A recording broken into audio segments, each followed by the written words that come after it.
Empezamos, entonces. Dale.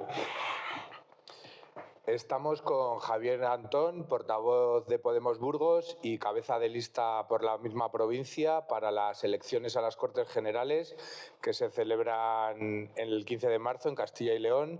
Y lo primero pues sería eso. ¿Quién es Javier Antón? Explica un poco a quien no te conozca. Bueno, pues yo diría que soy un burgalés cualquiera. Tampoco considero que sea nada especial. Me considero una persona de clase trabajadora. Trabajo como técnico de mantenimiento y pertenezco a una generación que siempre pues, nos han inculcado mucho el tema de la meritocracia, de bueno, que teníamos que estudiar para ser alguien el día de mañana, tener un buen trabajo, ¿no? Y resulta que cuando terminamos la universidad, los estudios, aprendimos idiomas, que nos decían que era muy importante, pues nos encontramos que estalla la burbuja inmobiliaria en 2008, todo el sistema capitalista se viene abajo y de repente pues bueno, habíamos vivido por encima de nuestras posibilidades, había que rescatar a los bancos.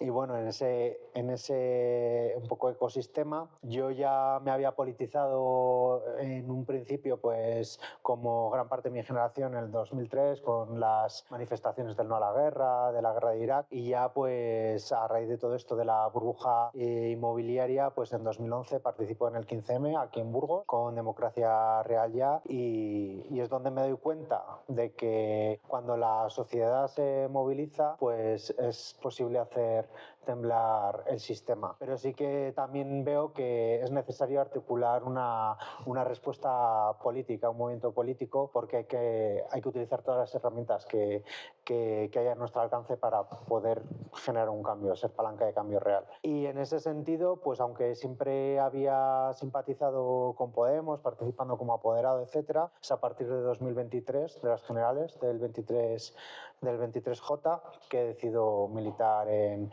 Podemos, porque bueno, siempre he considerado que cuando hay que arrimar el hombro y hay que remar fuerte es cuando vienen maldadas, y es en esos momentos cuando hay que apoyar y no abandonar el barco. Participo del Círculo de Podemos Burgos.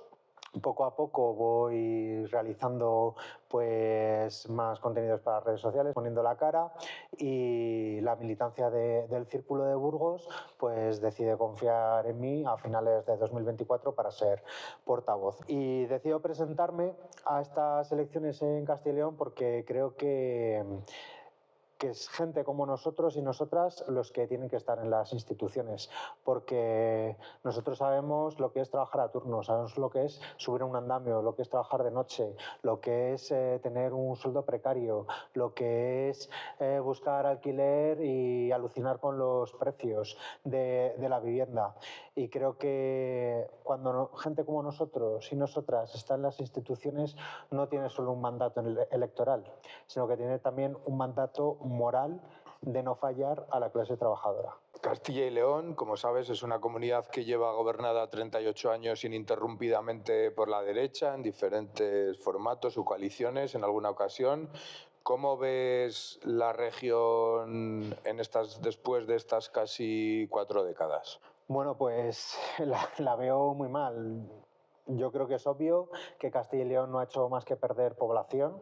Es algo que literalmente está matando nuestra comunidad autónoma, y a través de estos 40 años la derecha lo único que se ha preocupado es de establecer un sistema clientelar. Un sistema clientelar que lo que le permita es saquear los recursos públicos y derivarlos a manos privadas, a poder ser a las de sus amigos. Yo creo que, por resumirlo, el problema de Castilla y León es el mal gobierno acumulado durante todo este tiempo. Yo creo que la corrupción es algo que se ha convertido en un tema endémico en esta región. Podemos hablar de la trama eólica, de Perla Negra, del caso del Hospital Universitario de Burgos.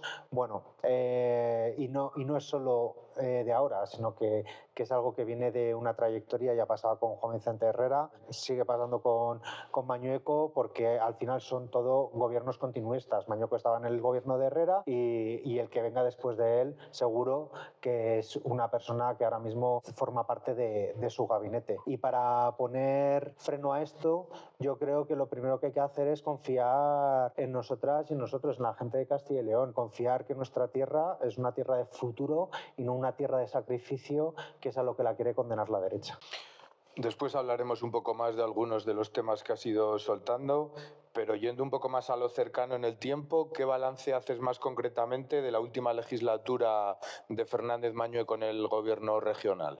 Pues yo creo que la gestión se puede resumir con lo que hemos visto este verano con los incendios de la provincia de León. Más de 140.000 hectáreas quemadas. Yo creo que es un paradigma de lo que es la política de Mañueco y de lo que ha sido su gobierno. Una política de tierra quemada que lo único que aspira es a arrasar con todo para que no quede nada que gestionar. Nosotros en Podemos llevábamos 10 años diciendo en las Cortes que era necesario hacer una política preventiva de incendios, que los incendios se apagaban en invierno, que había que destinar más recursos, que había que reconocer la categoría de bombero forestal, que había que reconocerles la peligrosidad. Lo que hacía el Partido Popular y la derecha era reírse, burlarse, y cuando llega una catástrofe como esta, lo único que saben hacer es lanzar balones fuera, echar las culpas al gobierno central y, oh casualidad, la culpa nunca es suya.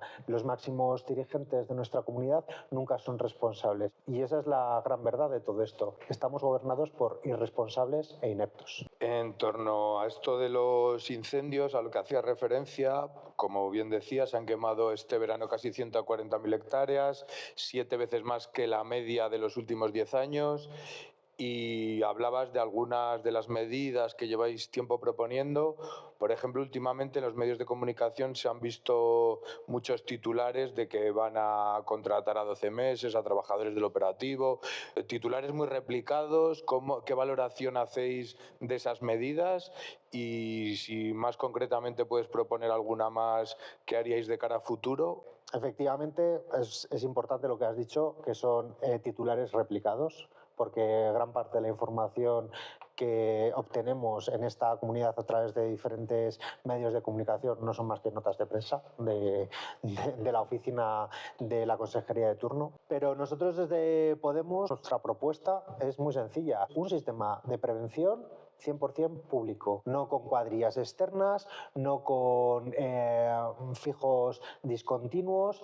Queremos un sistema 100% público de bomberos forestales con categoría reconocida, con peligrosidad reconocida, con formación adecuada, porque una de las cosas que hemos visto este verano es cómo, ante la necesidad de personal, se publicaban ofertas de trabajo en diversos portales de empleo sin requerir experiencia. O sea, es que eso es mandar a la gente a una muerte segura. Luego nos extrañamos que haya gente que participa de estos operativos que pierda la vida, cuando la prevención de riesgos laborales me parece que es algo esencial en cualquier puesto de trabajo. No creo que haya que hacer grandes propuestas. Es simplemente sentido común. En torno a lo que dices, me parece importante recordar a las 5 personas que han fallecido este verano en Castilla y León en labores relacionadas con la extinción de los incendios forestales.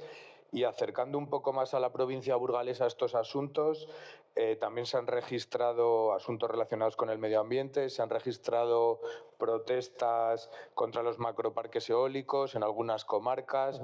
También ha habido importantes manifestaciones aquí mismo en la ciudad de Burgos en oposición al macroproyecto de la planta de biogás. ¿Qué valoración haces de todas estas actividades extractivas relacionadas en esta materia?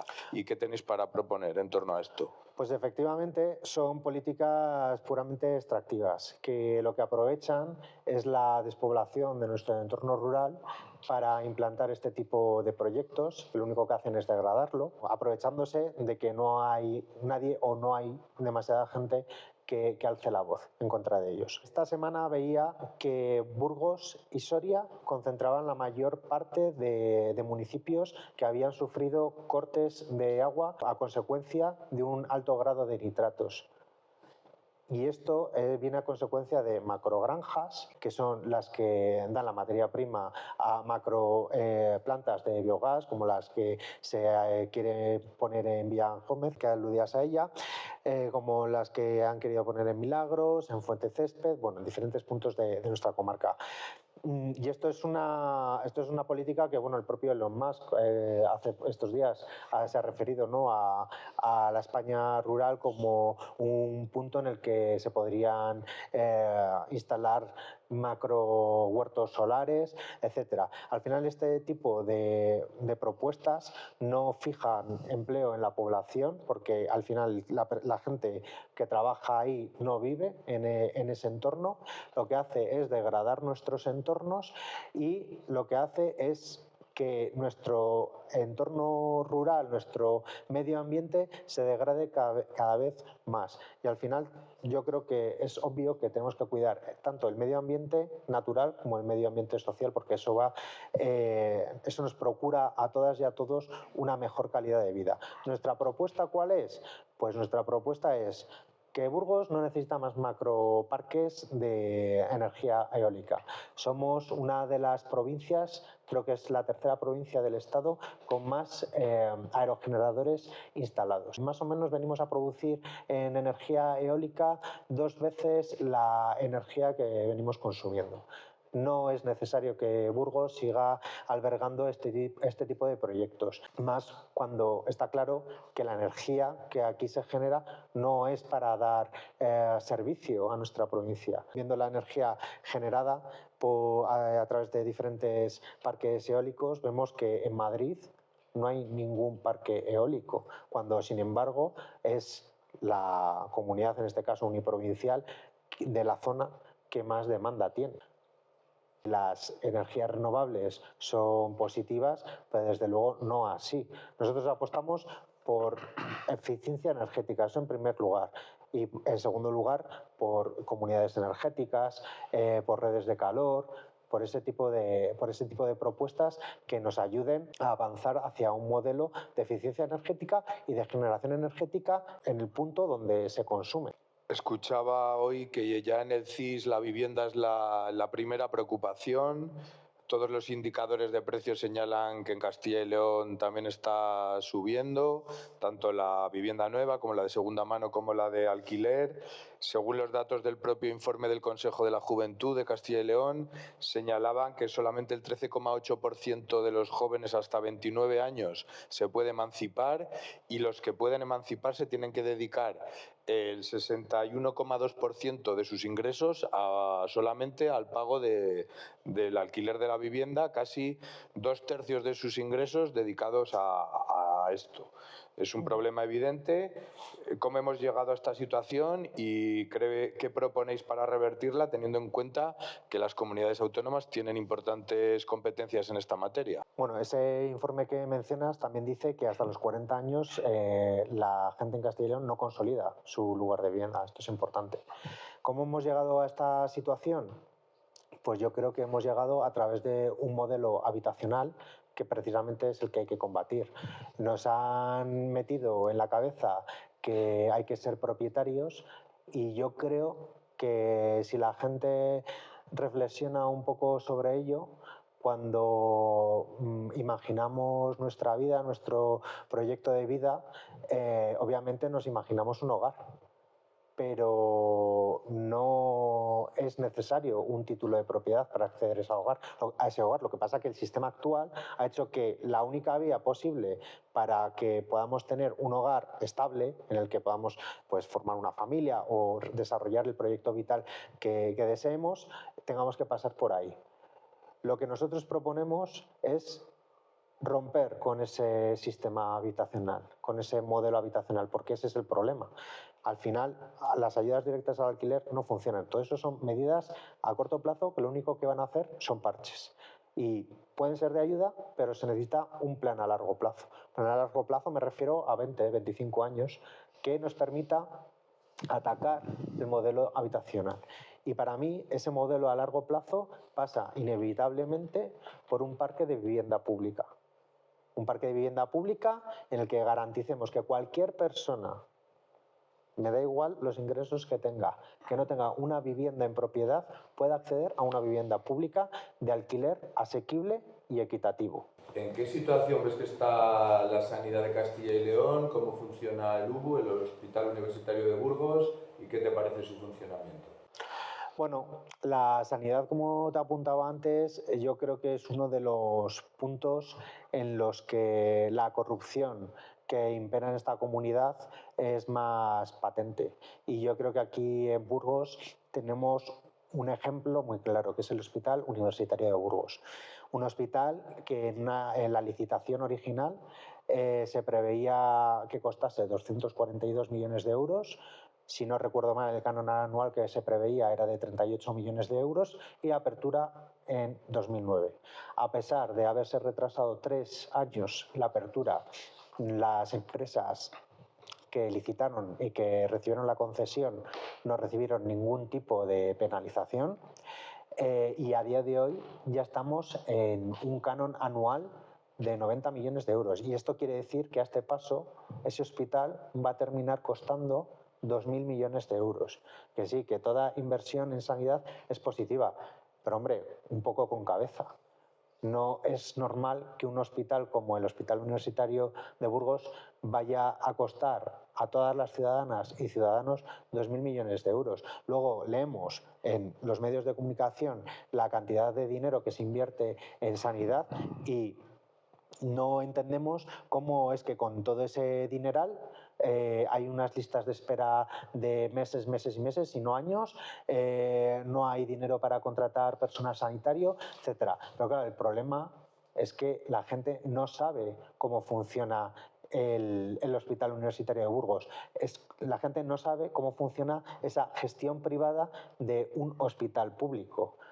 Porque como nos han vendido que la colaboración público-privada es súper maravillosa, pues claro, lo damos por bueno. Y la colaboración público-privada no es más que la institucionalización de la corrupción. Allí donde hay colaboración público-privada hay un trasvase ingente de recursos públicos, dinero público principalmente, a manos privadas. Eso no tiene por qué ser así. En el Hospital de Burgos, la Junta de Castilla y León garantiza un beneficio del 7% a las empresas concesionarias. Luego, que siempre nos venden que la gestión privada es mejor. ¿Cuál es el aliciente que tiene una empresa privada para mejorar su gestión si tiene garantizado no el margen bruto, sino el porcentaje, el margen de beneficio? Le tiene garantizado. Eso quiere decir que si yo le digo a la Junta que gestionar el Hospital de Burgos me cuesta 100 millones y me garantiza un 7%, pues me voy a llevar menos que si le digo que me cuesta 1.000 millones gestionarlo. Porque como me está garantizando el porcentaje, ¿cuál es mi aliciente? Poder gastar cada vez más. Y por eso estamos en el canon que estamos. Nuestra propuesta, vuelvo a lo mismo, es muy sencilla. Gestión pública de los servicios públicos, 100% público. ¿Se sabe a qué bolsillos privados va todo ese canon, toda esa cantidad de dinero público que automáticamente se va a bolsillos privados? Pues sí que se sabe. En el caso de la concesión del Hospital Universitario de Burgos está NOHL, está un capital privado del Banco Santander y está una empresa participada por Méndez Pozo, por Arranzacinas, por Gonorsa y por Aragón Izquierdo. Aparte de que, bueno, casualmente, esto es una casualidad simplemente, que el hijo de Méndez Pozo también es asesor del UBU.